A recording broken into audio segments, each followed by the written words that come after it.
Apa yang dia katakan itu adalah perbuatannya. Sebelum Nabi Muhammad SAW mengatakan, sebelum Nabi Muhammad SAW menganjurkan, memerintahkan, mensunahkan, Nabi SAW sendiri sudah melaksanakannya.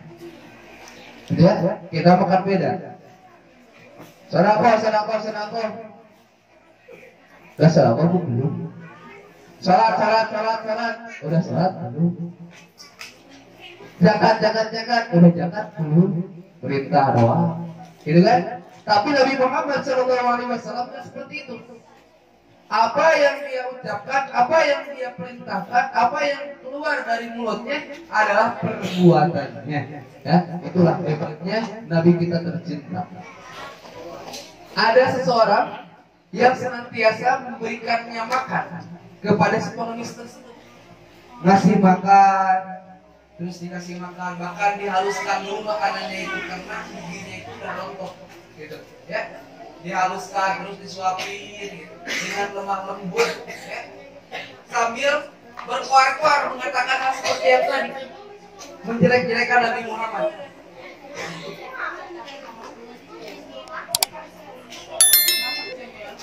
Waktu terus berjalan, hari demi hari dilewatkan dengan seperti itu. Nabi Muhammad, orang tersebut tidak satu kali pun ketinggalan untuk menyuapi si pengemis tersebut. Lalu pada suatu hari si pengemis tersebut heran, ini kemana yang biasanya suka ada yang nyuapin, sekarang kagak ada. Mana ya, kok gak ada. Tiba-tiba ada seseorang, ya, nyuapin sama, ya, nyuapin sama, tapi tidak sehalus Rasulullah. Makanan yang biasanya dipunya dulu, ini langsung dimakanin. Benar. Ini bukan orang yang biasa kasih saya makan. Kata si pengemis tersebut, kemana orang yang suka kasih saya makan? Kata si pengemis tersebut. Nah, ternyata orang yang kedua yang ngasih makan tersebut adalah Sayyidina Abu Bakar. Kata Sayyidina Abu Bakar, orang tersebut sudah meninggal dunia. Sudah meninggal dunia. Emang siapa beritahu aku siapa nama orang-orang tersebut? Soalnya dia sungguh baik kepadaku. Dia memberikan makan itu dengan makanan-makanan yang halus. Bahkan dia haluskan dulu makanan tersebut sehingga saya gampang untuk mengunyahnya, untuk memasukkan makanan tersebut ke dalam tubuh saya. Kata Sayyidina Abu Bakar, dia adalah Muhammad. Dia adalah Muhammadur Rasulullah, yaitu Nabi Muhammad sallallahu alaihi wasallam, utusan Allah yang kau setiap harinya ingat dan jaga. Sehingga itu seseorang tersebut yang pengemis tersebut tercengang dan dia bahkan menunjukkan air matanya. Sungguh baik itu katanya, ya. Sungguh baik Rasulullah SAW itu jauh daripada apa yang saya katakan, jauh daripada apa yang saya sampaikan yang selalu saya benci. Nabi Muhammad yang senantiasa aku benci, tidak sejelek itu, bahkan dia lebih baik kata dia, ya. Bahkan waktu itu juga si pengemis tersebut meminta kepada Sayyidina Abu Bakar, tuntun saya untuk masuk ke agama supaya saya bisa mendoakan Nabi Muhammad, katanya seperti itu, dan bisa bersalawat kepada Nabi Muhammad SAW. Maka intinya pesan daripada kisah ini, kita harus senantiasa lembut, baik lembut terhadap teman kita, adik kita, orang tua kita, maupun hewan ataupun tumbuhan.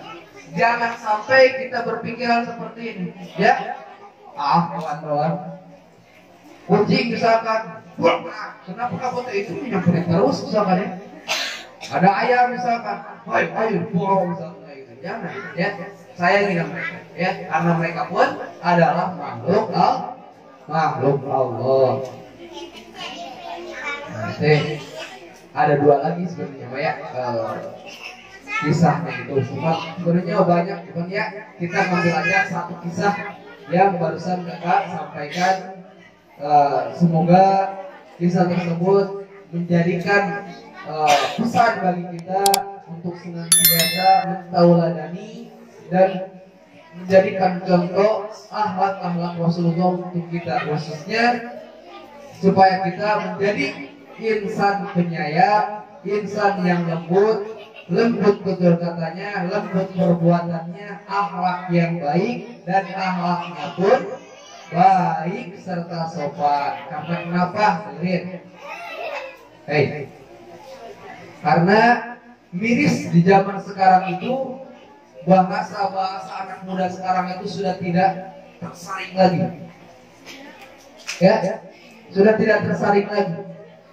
Dulu itu kakak, waktu zaman kakak ya, waktu SD, waktu SMP zaman kakak itu, dan orang tua dulu itu memang mungkin kalau misalkan di kampung ya, dulu itu belum kemasukan teknologi gitu ya. Kalau kakak aja itu pegang HP itu pas masuk SMP gitu juga, HP yang Nokia jadul yang kagak bisa Facebookan, bisa WA kayak gitu ya. Bahkan apalagi game kayak gitu ya. Gak bisa dibilang sekali. Nah bedanya dulu dengan sekarang seperti ini, akhlaknya itu beda. Perempuan itu kalau dulu jangankan bilang kasar, jangankan berbicara kasar, berbicara aja lembut, bahkan jarang bicaranya juga. Ditanya bahasa Sundanya, Neng mau kemana? Nah kan, karena laki-laki yang bukan mahramnya, kayak gitu. Jadi kayak malu-malu kayak gitu. Nah sekarang bukan kayak gitu. Neng mau kemana? Ya. Ayo, kayak gitu ya. Apalagi bahasa game sekarang, Allah Akbar. Betul itu apaan sih kayak gitu? Asli. Ya, kagak boleh, ya, kagak boleh. Dengerin, nih. Dengerin, jangan yang bicara satu pun. Di dalam kitab Sulam Taufik. Ya, di dalam kitab Sulam Taufik ada yang disebut murtad ucapan. Kakak jelasin dulu. Murtad itu keluar dari Islam. Ketika kalian melaksanakan tersebut, ketika kita melaksanakan tersebut, maka ketika kita mau sholat lagi harus bersyahadat lagi, masuk Islam lagi. Dosa kita numpuk, amalan kita hapus semua. Dengerin. Apa murtad ucapan tersebut?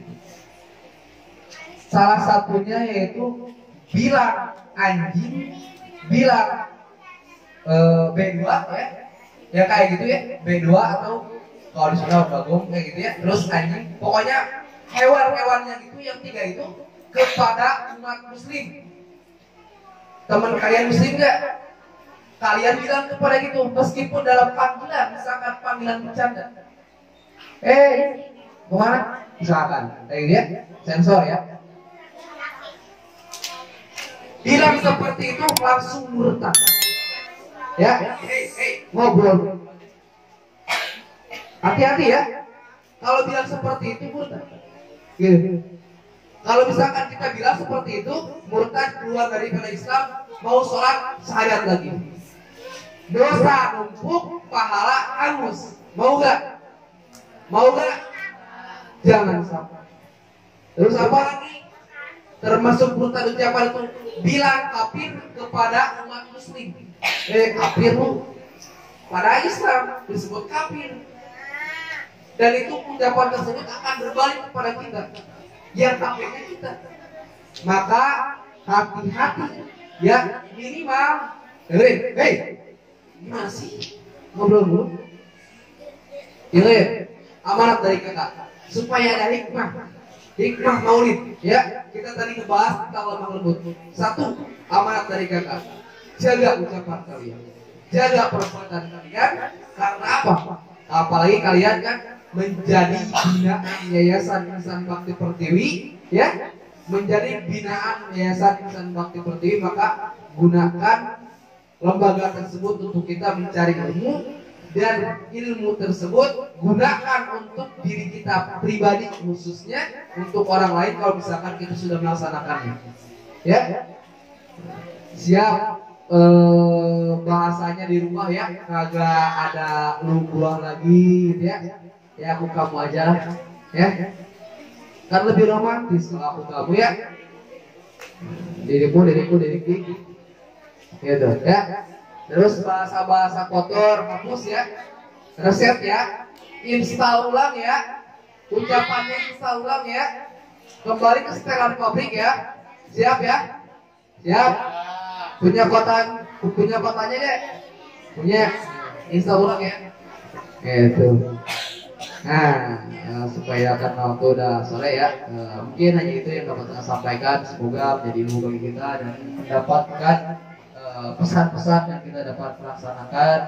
Mohon maaf bila ada kesalahan dari tutur kata yang kakak sampaikan. Kesalahannya itu dari kakak sendiri, kebenarannya datang dari Allah Subhanahu wa taala. Unzur maqala wa lastanzur maqila. Lihatlah apa yang dibicarakan, jangan lihat siapa yang bicara.